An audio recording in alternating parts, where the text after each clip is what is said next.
ত্রয়োদশ জাতীয় সংসদ নির্বাচনকে সামনে রেখে দিনাজপুরে নির্বাচনী মাঠ সরগরম করছেন রাজনৈতিক দলের প্রার্থীরা। নিজ ও দলের পক্ষে ভোট টানতে ভোটারদের দিচ্ছেন নানান প্রতিশ্রুতি, আর ভোটাররাও কষছেন নানা হিসেব। সুবল রায়ের প্রতিবেদন, জানাচ্ছেন তাহসিন তারিন।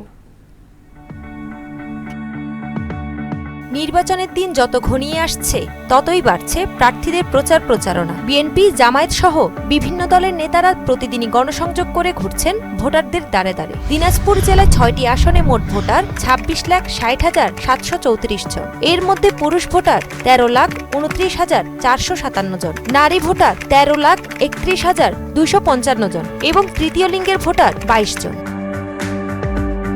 6টি আসনের মধ্যে দিনাজপুর 1, 2 ও সদর 3 আসনের বিএনপির সঙ্গে মূলত প্রতিদ্বন্দ্বিতা হবে জামায়াত ইসলামের। এছাড়াও জাতীয় পার্টি ও একাধিক স্বতন্ত্র প্রার্থী রয়েছেন। নির্বাচন সামনে রেখে এখন মাঠে ঘাটে, বাজার ও চায়ের দোকানে ভোটারদের মধ্যে চলছে নির্বাচনী কথোপকথন। অবহেলিত এই অঞ্চলের মানুষের ভাগ্য পরিবর্তনে কাজ করবেন এমন প্রার্থীকেই বেছে নেবেন ভোটাররা। এমন প্রার্থীকে কামনা করছি যিনি সাধারণ জনগণের জন্য সহায়ক হবেন, মানুষের সাথে সবসময় থাকবে।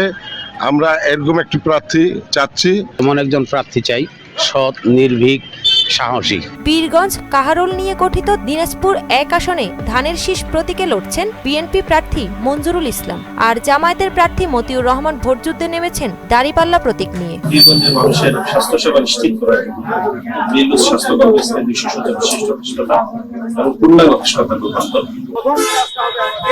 সততার সাথে কোন রকম ঘুষের বিনিময় যেন না হয়, কোনো কাজ দুর্নীতির বিনিময়ে কোনো কাজ না হয়, সম্পূর্ণ দুর্নীতিমুক্ত বীরগঞ্জকে আরো গড়ে তুলতে হবে। এদিকে বিরল ও বোচাগঞ্জ নিয়ে দিনাজপুর 2 আসনে ভোট চাইতে দৌড়ঝাঁপ করছেন বিএনপি, জামায়াত ও স্বতন্ত্র প্রার্থীরা। সব ধর্ম বর্ণের মানুষকে নিয়ে আমি ঐক্যবদ্ধভাবে এলাকার কাজ করতে চাই।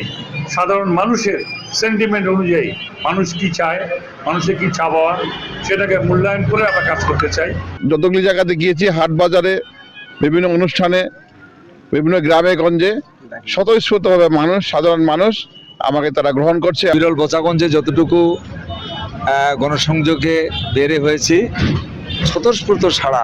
আর দিনাজপুর 3 তথা সদর আসনে ভোটের মাঠে সমালতালে ছুটছেন বিএনপি ও জামায়াত। ধানের শীষ মার্কায় ভোট দেওয়ার জন্য জনগণ কিন্তু আগামী 12 তারিখের জন্য অধীর আগ্রহে অপেক্ষা করছে। সম্মানিত ভোটারবৃন্দের কাছে দোয়া চাচ্ছি, ইনশাআল্লাহ আগামীর বিজয়ের মার্কা হচ্ছে দাঁড়িপাল্লা মার্কা। 3438 বর্গ কিলোমিটারের এই জনপদে মাদক নিয়ন্ত্রণ ও কৃষি অর্থনীতির উন্নয়নে যারা কাজ করবে তাকেই সংসদে পাঠাতে চান এখানকার মানুষ। তাহসিন তারিন, মোহনা সংবাদ।